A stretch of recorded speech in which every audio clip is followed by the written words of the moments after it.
So I know some of you haven't been in church in a long time, so that water back there kind of makes you a little nervous, but don't worry. We're not going to do anything special to you today.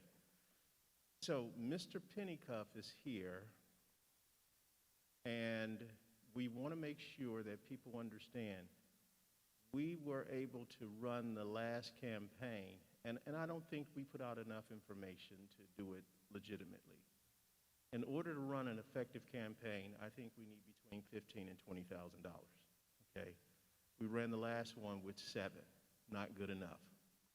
So, Mr. Pennycuff is going to give you some information, and right now we are in the $10,000 range, but the goal is to get 5 more very quickly. So, Mr. P.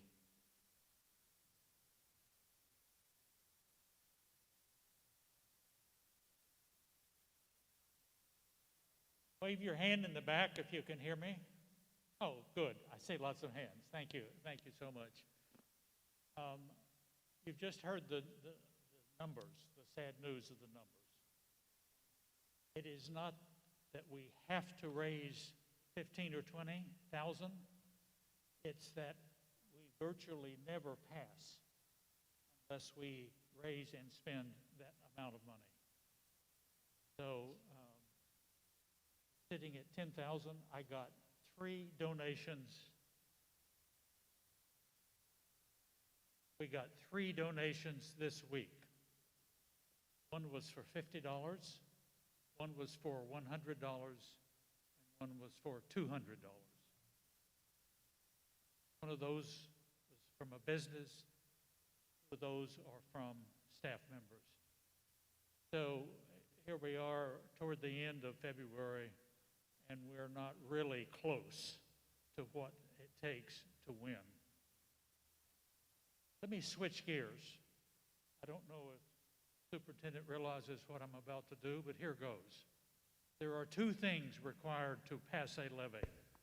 One is an amount of money, and the other is an energy level that you can feel. As you walk down the hall in your building or in your parking lot, if you're not approached by someone saying, what do you think it's going to be? If it is not a current topic of conversation, we're in trouble. If it's not a buzz, we're in trouble. I don't feel a buzz at the moment. I don't know what you feel in your particular building. But a symptom of the buzz is that people want to argue with you. If you're not being argued with, it may not be a topic of conversation. And let me put some more meat on that particular bone. When I first moved to this district 45 years ago, I was invited to a neighbor's house to talk about the levy.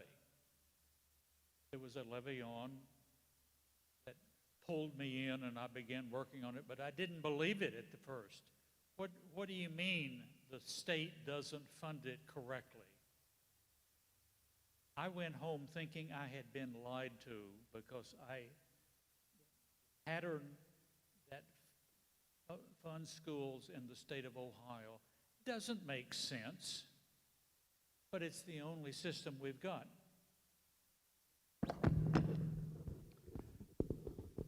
It's the only system we've got. So after going to 2 or 3 of these coffees, I came to believe we have to support levies just to stay even, because what people will want to argue with you about is, why are you spending more money? Can't you manage the budget? Why are you wanting more money? You were just here last month, last year, whatever. And so once people push back, now you've got a conversation starter. You can tell them about the fact that we don't get more money, we just get resumption of the buying power that the money used to buy. And you can use several examples of how much does it cost to purchase a gallon of diesel fuel for the bus. Next year, it will cost more.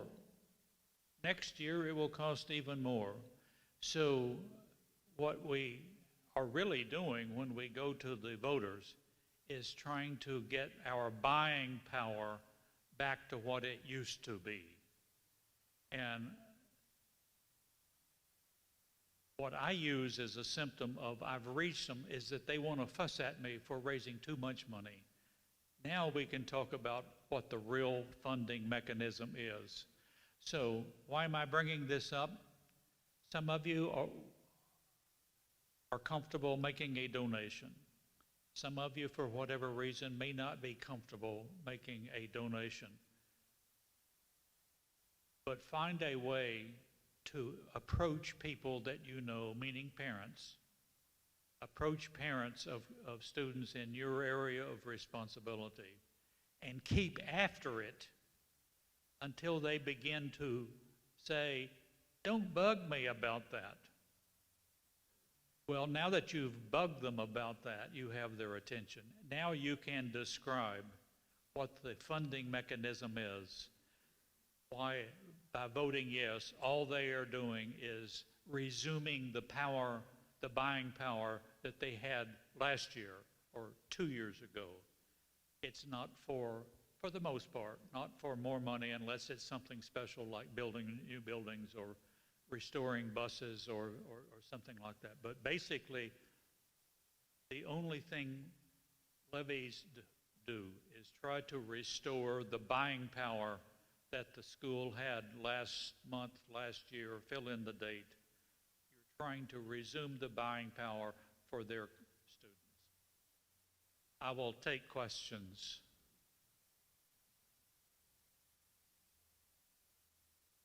Don't you want to argue with me? Well, you know what I think you know what I mean by argue with me. It's a symptom that you've gotten involved enough that you're really perplexed. Why is it that schools have to keep going back? It's not because you're spending more, it's because you're trying to get the buying power back that you had previously. Mr. Superintendent. Okay. So here's the first question. The budget that you had in 2009, is that the same budget that you have now? Okay, it's that simple. It is really that simple. So districts get approached, community members get approached by levies like every 3 to 4 years. 12 years, folks, we have not put one on. We've not had one. And so in order to talk about the buying power that Mr. Pennycuff just mentioned, the buying power is connected to how do we stay operational and how do we sustain our work. There's no one in this room that has the same financial budget, family budget that they had in 2009. It would be mathematically impossible. The other part is we need the people in this room. You can't make this levy work. You don't have the ability. You don't have that power. You have the power to talk about it, but you don't have the power to make it work. There are a number of people that can really make it work, and those are the people that you work with and see on a regular basis. Many of them are parents and some of them are students. So we asked administrators to get me that tough parent list of 10, and I didn't say their kids were the honor kids, the best athletes, the best musicians. I said, get me 10 of your most dedicated parents. How many of you were able to do that without any problems? Okay, what we have to figure out for the people who couldn't, we have to figure out why we couldn't, and then we have to make that a reality. The other part of that we have to do, what we have to put in place is this. We have to get them to these meetings. They have to know what we need them to do. Some of your parents will say, tell me what you need me to do and I will do it. The other part that we have to kind of put in place is this. We have to know that the work that you guys did before in passing the bond, passing the substitute levy, some of that legwork that you did, you can't do because no one really wants 3 people coming to their door with a mask on. That's a little intimidating, especially if you haven't scheduled for them to come. So we have to figure out, and Ms. Chambers was in a meeting today along with Ms. Jordan, Ms. Wilson, and Ms. Jackson. We need to figure out how to get the leverage to get all the information out to the community as soon as possible. It has to be signs that look like us, blue, green, talking about what we need the parents and the people in the community to do. Because the buying power that he talks about is with the vote. The OEA rep is going to come next week, and this is the first time OEA has been part of our organizational conversation as it relates to the levy. I think Ms. Baker and Ms. Reddard and a couple of others, that they got the OEA reps to say, we're running a levy in order to stay operationally sound. OEA is saying we can come and tell you how to assist because we have OEA members all over your region. It's the first time, because now everybody has skin in the game. I can tell you as a soup, I cannot operate the district the same way now if the levy doesn't pass.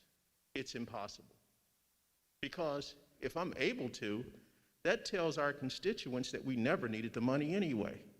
If I'm able to keep the district the same identical way that we have it right now, it tells people you didn't really need this money. And I can tell you, based on the trajectory that Mr. Seymour has, we do.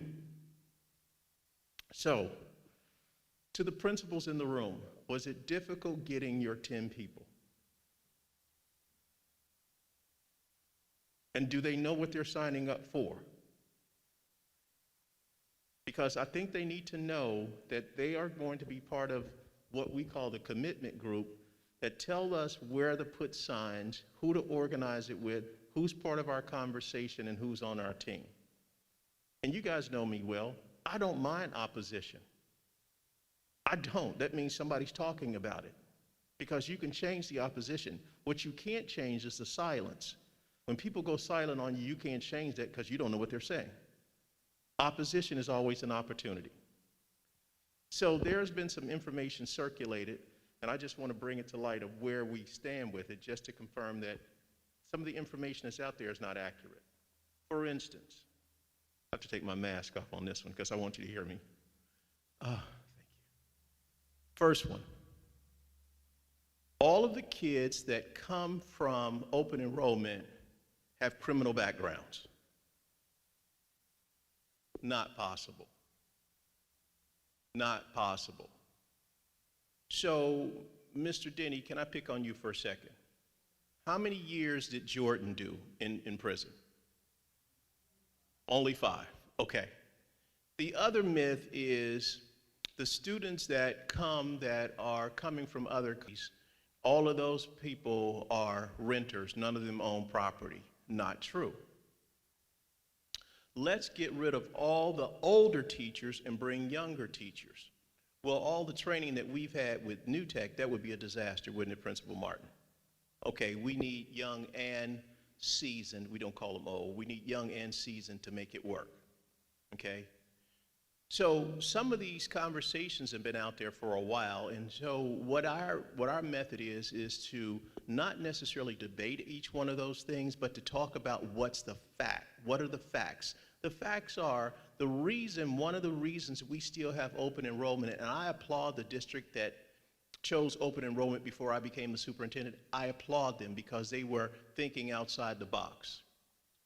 How many of you know a student that has been a good student, very, very dependable, good attendance, no behavior issues, participating in activities, and the parents had to move outside of the district?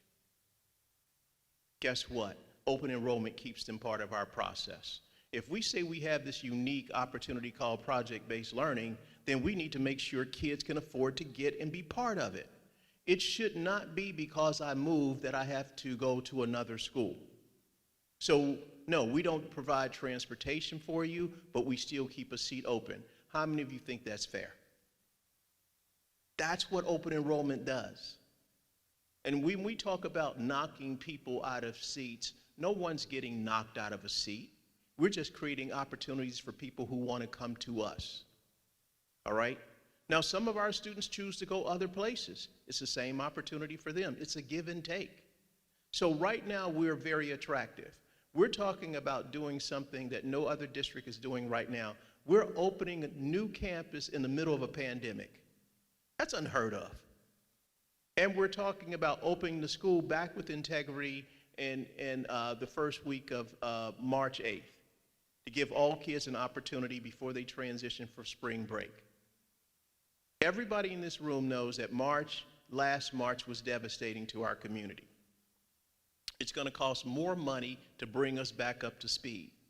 And this is not even talking about the levy that we were already proposing. People will pay for what they want. And when you talk about young people being the future of the community, they're the next EMS workers, they're the next teachers, they're the next business owners. They come right from our school district. So it's going to be very important for us to have leverage with our parents. We can carry this thing all the way through, but once we start making cuts, folks, we can't stop. It is what it is. Because then I need more money to restore what I cut. Mr. Denny, 72 or 77 employees in what year? Still never brought them all back. The chances of bringing them all back is mathematically impossible. So that's the message that we have to carry out there, to let people know that we're going to put signs out, we're going to communicate with you, we're going to send all this information over the internet to let you know what we stand for and what we do and how we support young people. And some of the older students, I know that you work with Ms. Strouser, some of those kids are 18, they have voting power. We need to let them use the voting power. So I need to, Ms. Baker and Ms. Shonda Gordon.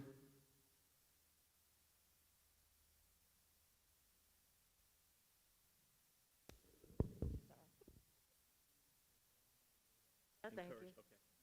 Hello, everybody. OC members chose not to attend tonight.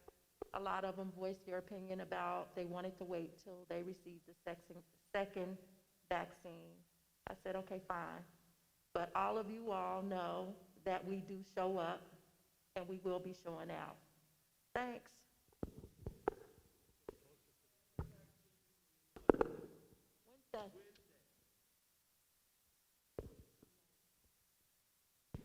So I'm Trina Baker, and I am one of the presidents for WWTA, and we have a bunch of members that are not here tonight for various reasons.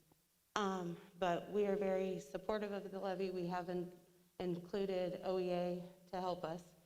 And so we're looking forward to working and writing postcards or doing whatever the plan is. OEA has not been part of this process before. So I applaud the association for getting them involved because they know that this is going to take a lot to make it happen, okay? Any questions, comments, suggestions at this point? Anyone? The meetings, so that we can keep things moving in the right directions, the meetings will only last between 30 and 45 minutes. We don't have time for like 4 and 5 hours because our work is really not in here. Our work is out there getting the message out to our constituents. So, signs, we will need people to distribute signs. Every activity that we have now and for the rest of the school year up until May 4th, every time there's an activity, we need people out there with that activity, handing out literature, giving out information, giving those real talks and testimonials that Mr. Pennycuff talked about. Is there anyone here who is unsure about the facts related to the levy? Preschool is still there. School safety is still there. Student enrollment is still there. School busing is still there.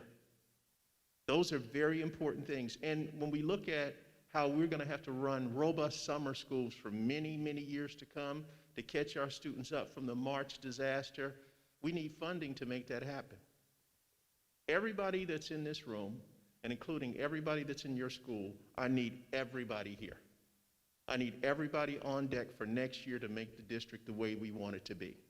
I don't want to lose any bodies from situations based on a levy not passing. But the reality says something has to happen. It can't stay in status quo. Okay. Mr. Seymour, anything? Okay, all right. Anybody that wants to make a comment about how we need to push the envelope to make this mission a reality, feel free. Looking anxious, Mr. Martin, I can feel you.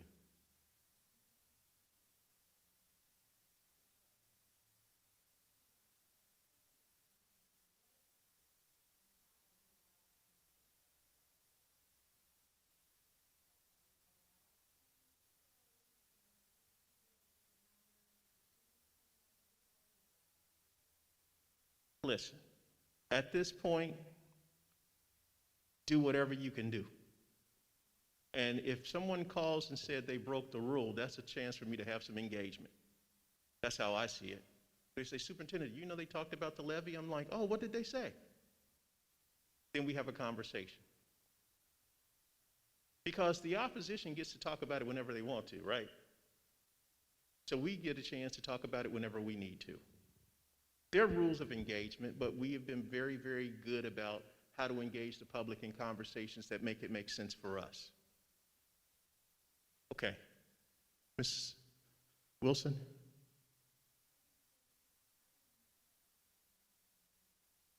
No, we're good about that. And no spray painting people's cars saying, vote yes. You can't do that. Okay. Ms. Jackson, anything you want to add? You're our communication specialist for the day. Okay. Mr. Merrill and Mr. Lumpkin, you guys did an incredible job. One day we woke up and there were signs all up and down. We want to triple that. So the signs that were there that one day when we woke up that early spring day, we want to triple that early November day, excuse me. We want to triple that and put more signs out there and really oversaturate this community about what this really means. So I'm going to get a chance to do something on March 8th. It's our grand opening celebration. Thank you, Mr. Denny, Mr. Martin, for putting all this work together to make it a reality. And I'm going to get a chance to use this mic as a way to let people know about this levy. People think they're coming to a building meeting. You're coming to a levy meeting, all right, orchestrated by me. So I can tell you exactly what we need to do. The most interesting part of these buildings that are going to come, there will be people, as we were looking at the list carefully, Ms. Jordan, I'm not going to say it all the way. I know when to stop. But there will be people that will be sitting in the audience celebrating these buildings that actually voted against them, right? And guess what? We invited them anyway. Now, do we know who you are by name? We just know who you are by your attitude. And so this time, you get a chance to restore yourself. So when you didn't give us the love the first time, give it to us the second time. All right? According to the OEA rep, and those guys are very, very good about predicting outcomes of levies, they're saying that we only need 3,000 people to vote, to come out and support it. 3,000 people, because it's not a presidential election. So if we get 3,000 people, the opposition can't beat us. You can't tell me how many voters, 18,000, Mr. Denny, in Forest Park alone? District-wide, 18,000. We can't get 3? We can get 3. And if we get more than 3, then it's a landslide. And then we go on about our work and we don't lose a step. During this whole transition of the pandemic, no one lost a job, no one was furloughed, no one was set back. And so those people that we kept the lights on for you, you got to keep the lights on for us. Then the last part, the city of Forest Park and Green Hills, Springfield Township has so many different schools connected to it. But the city of Forest Park and Green Hills, they have to realize that if people lose jobs, it hurts their whole economy because of our tax base to them. They have to realize we are partners in the work. We kept part of their economy alive because none of you guys lost anything. And so we have to kind of stand toe-to-toe with them and let them know you need to appreciate us for who we are. We're maybe the second largest employer in this region. And so they have to actually treat us like we are. Okay?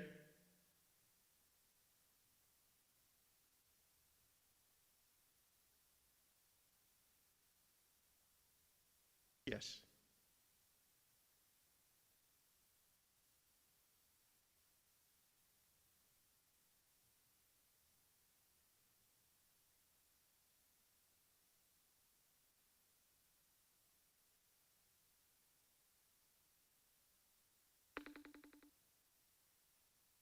Yes, Speaker.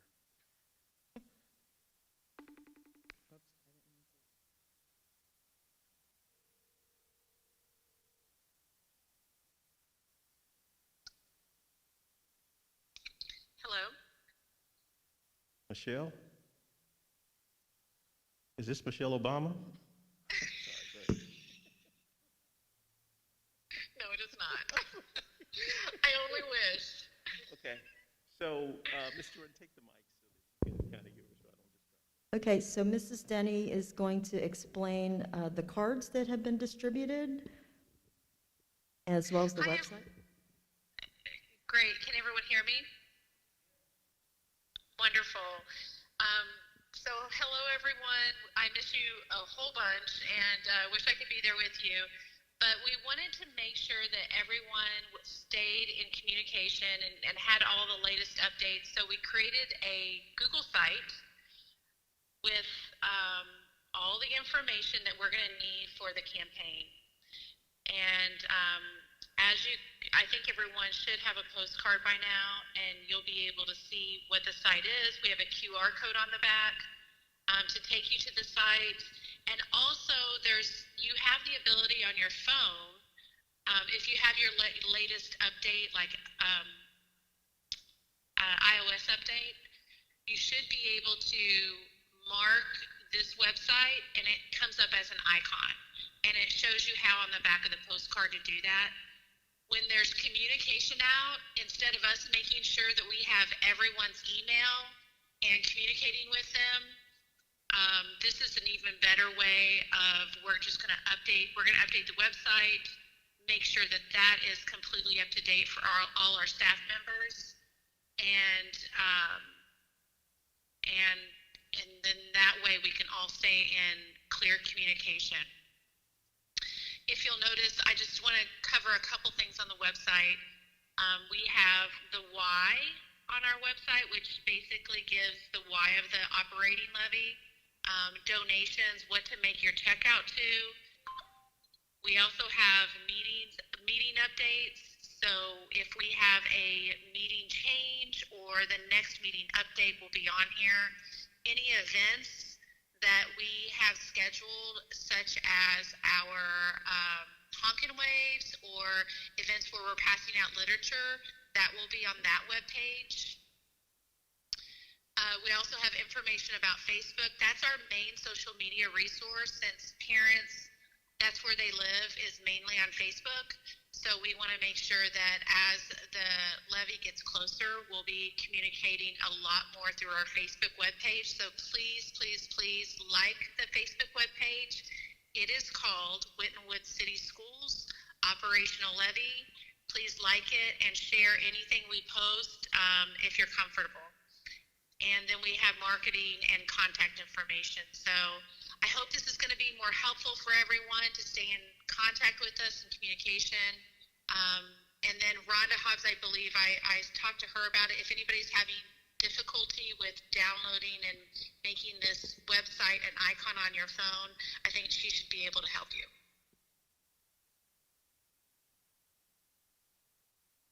Thank you, Karina. I'm going to hang up on you. Bye.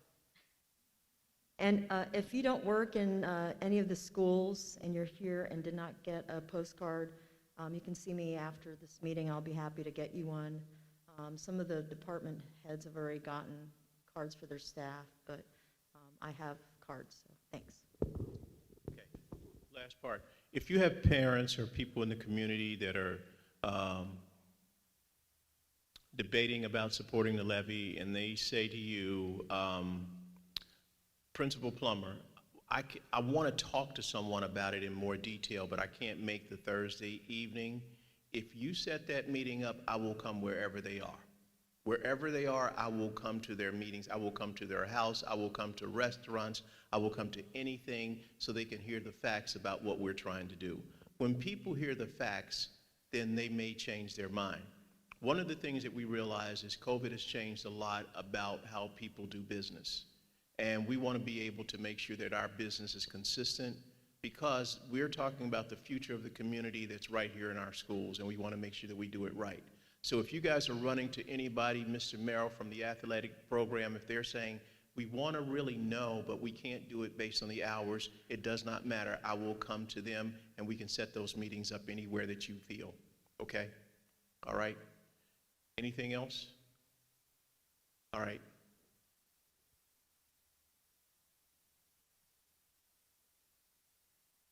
Yeah, there are two co-chairs that are board members, and I don't want you to think that they're missing, but one of the members had a medical situation today, and the other one is going to try to give us a message remotely by phone. So Ms. Jordan's going to call in to Dr. Cupoletti so he can kind of give you some words, and maybe these are inspiring words about how we're going to make the levy be successful. May 4th is closer than we think, and we have to be out there and just make it work. You have him?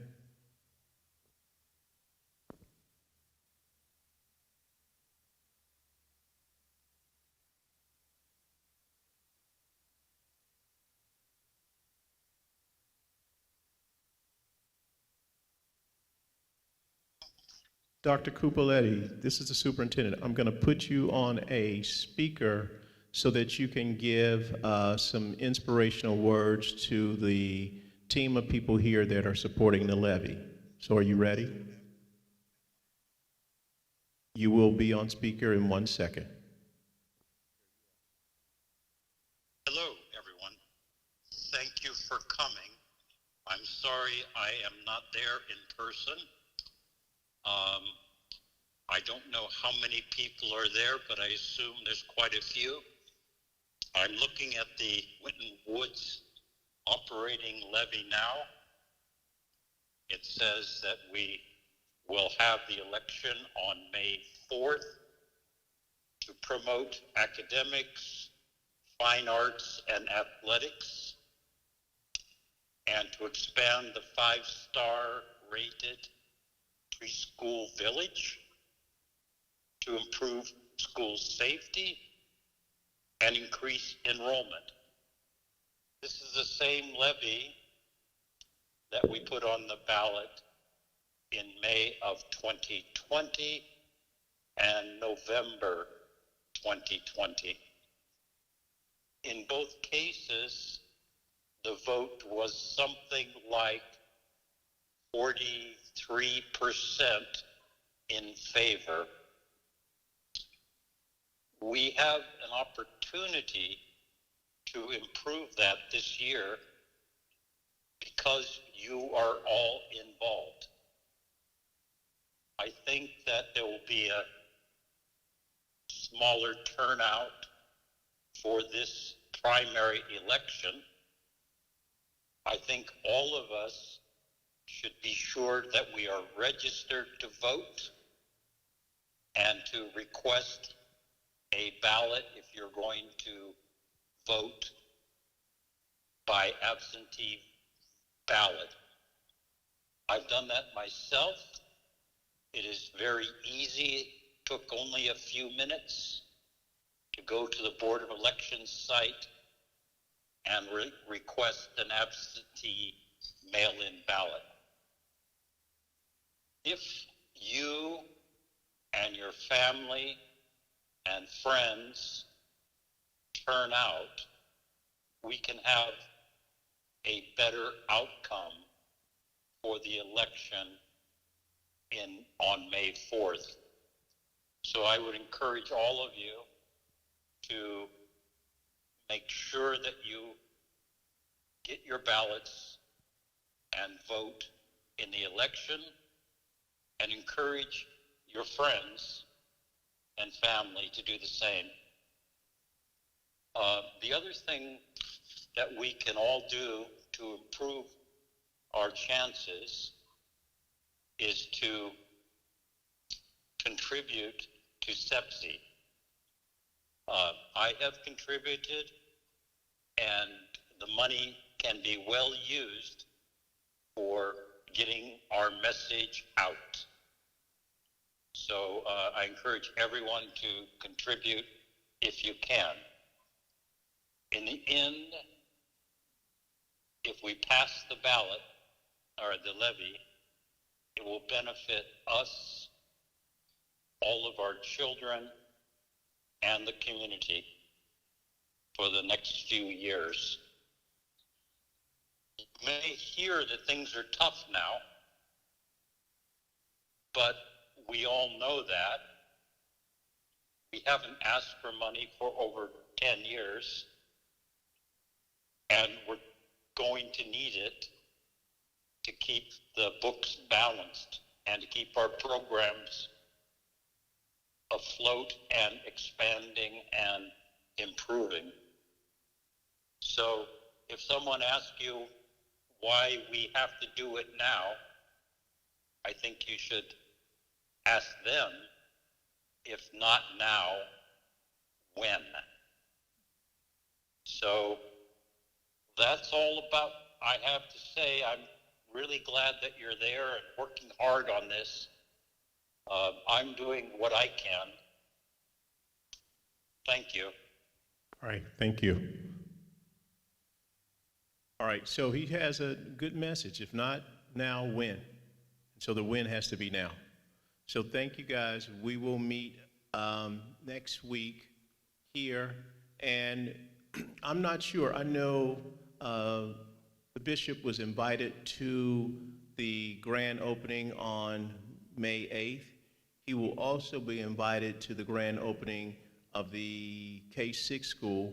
If you see the bishop in attendance on May 8th, thank him, because he is letting us use his church for no fee. That is just an incredible, incredible piece of information. Now, he doesn't live in the district, he can't vote, but he's giving us what he can. So if you see the bishop, thank him for allowing us to be in this church, because it gives us a nice place to meet so we can get our message through. Math person, Mr. Denny. How many people do you think with 6-foot distancing that we can bring into the sanctuary? How many people?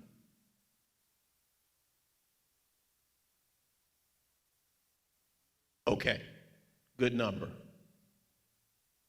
Why don't we make that a goal? If we get 500 people in here having conversations and passing out literature, taking signs, putting them in yards, committing to it, because next week we're talking about people signing up for committees and really carrying those committees through, okay? Again, Ms. Strausser, thank you for what you did with Neil by getting some of the young people registered to vote when we were out in front of football games. Thank you for using that as a social studies project that was ingenious. So thank you very much. I appreciate it. April 5th, voter registration deadline. Okay. All right. Anything else? Thank you. Appreciate you very much.